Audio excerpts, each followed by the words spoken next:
what is culture? Since we're going to start off here talking about cultural competence, let's talk a little bit about what is culture. This definition, as you can see from the date stamp, is very old. It's also my favorite. I think it works very, very well, and it's very descriptive. Clyde Kluckhohn is one of the granddaddies of culture and cultural understanding. He actually has done a tremendous amount of writing, and a lot of the work that's been done on organizational culture, so some of the people like Edgar Schein, who are the major stars around organizational culture, got all of their material from people like Clyde Kluckhohn.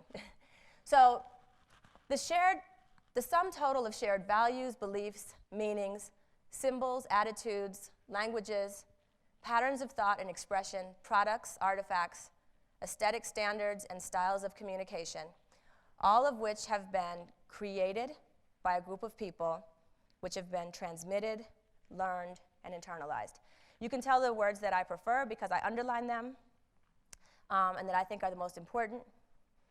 Culture is created for and by a group of people because it helps us to develop kind of shortcuts for how it is that we will work together, and it allows us to kind of bond around the commonalities mentioned earlier in that definition, right?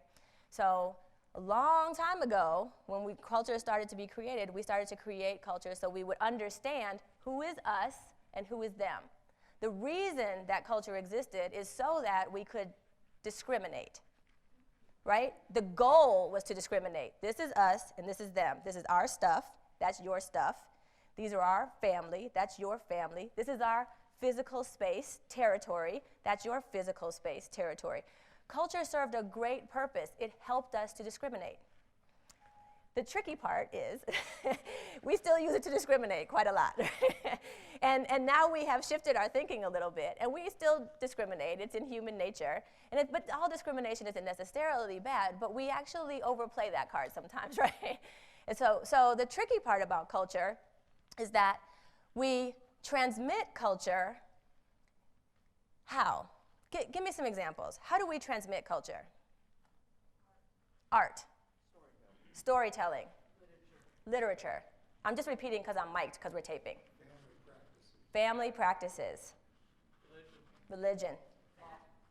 Fashion. Ooh, good one. Laws. Speech. Celebrating holidays. Yep, celebrating holidays. We transmit culture everywhere. All these reality shows, I just worry about my 4-year-old. What is his cultural identity going to look like, right? We transmit culture all the time, constantly. How do we transmit culture in organizations? Let me show you how things really get done around here. Oh no, we tried that 5 years ago. It didn't work. Let me tell you who the real influences are. Don't look at that organization chart. Let me tell you who really can make it happen, right? We transmit culture all the time, all the time. Here's the other interesting thing about culture. Once we learn it, we internalize it.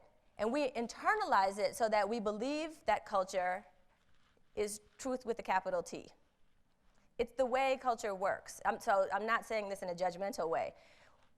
Think about your own culture. For those of you who are born in the United States, for example, right? Think about all of the things that you learned implicitly, explicitly, through all the ways that you took information in, through religion and parents and art and spoken and unspoken behaviors, all of those nuances. And now think about going to another country, right, where things are quite different, and the judgments that go through your head. Because truth with a capital T is instilled within us very early in life. That's how we are acculturated, so that we understand the way that the world works in order to allow us to have a very strong sense of beliefs and values that we use to navigate in our cultural context. But then when we bump up against another cultural context, we have conflict because our truth with a capital T is coming into contact with another reality. And what we don't oftentimes realize is that we're probably both in truth with a lowercase t mode, right? So for me, for example, and I've used this example for a long time, but it actually is a good example. When I was 20 or so, I was at Colorado State University as an undergraduate, and I was about to I started speaking very young, and this was not very long ago, though. So I I was giving a speech for the Martin Luther King Day celebration. And I was on a campus that was primarily white. There were hardly any black folks. So I was easy to select for the MLK speech. It wasn't that I was the best speaker necessarily, but I was black. So I was giving the MLK speech, and I was actually in a group setting where we were having conversations about the whole day's festivities, and we were getting prepared and thinking about all of the work that would happen. And we were in the student union having a conversation in a pretty open meeting space. And walks by a man from India who also works in the student union space, but who was not part of our meeting. And we were on coffee break. You know how these meetings go, right? We were on coffee break, talking. And one of the women said, "Oh, stop in. Hey, how are you doing?" to the man from India. Now I'm listening. I'm 20 years old. And he says, "Oh, I'm great. What's going on in your life?" "Well, my fiance and my family are coming to town." "Your fiance? We didn't know that you were engaged." "Oh, yeah, I'm engaged. I'm supposed to be married in 6 months or so, and I'm really excited because we haven't seen each other since we were children." And I go, I literally had a physical reaction. And I said, "What do you mean you haven't seen each other since you were young children? Who are you speaking of?" And he said, "Well, my fiance." And I said, "Tell me more about this. I don't understand." And he said, "Well, in my country, our parents help us to find the person that we will spend the rest of our life with." And I said, help me again. Like, your parents did this, what was your role?" And then I went on, literally like a diatribe. I think I stood on something, and I said, "Don't you understand? The institution of marriage is based on communication and chemistry and love and blah, blah, blah, blah." I had never been married, and by the way, since then I have been married, and it wasn't such a great experience. I did not do it well. I am nobody to be talking about how this should work, right? But I had such strong cultural understanding of the way that marriage worked, even though I hadn't personally gone through the institution of marriage myself. I've had truth with a capital T in my mind about the institution of marriage.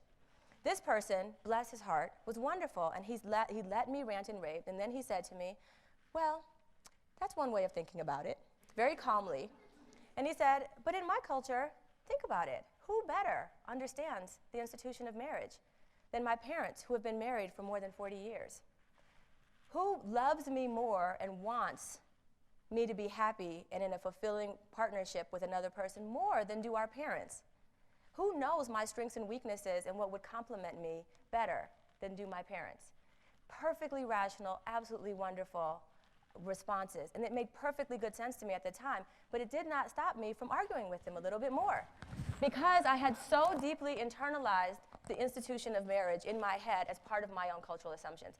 I just give that as one example of the ways in which we literally bump into other cultures and have strong opinions about them because of the way that culture works. Not because the other culture is wrong or not because I'm right, but because that's the way acculturation works. We believe it to be truth with a capital T, and when we bump into another cultural reality, it hits us right here. And that's what the intercultural competence journey starts with, right? A kind of experience where you go, "Oh my goodness, maybe there are multiple perspectives. And maybe mine isn't necessarily right, it's one of. And then how do I learn and position myself?" And I still may walk away saying I still prefer my mental model about this particular aspect of my culture or that, but it's also the opportunity then to have a more thoughtful, inclusive conversation with myself and in a learner mode rather than in a judger role. So it moves me out of a dichotomous relationship into one where I'm actually able to move in and out of different cultural understandings a lot more deliberately and thoughtfully.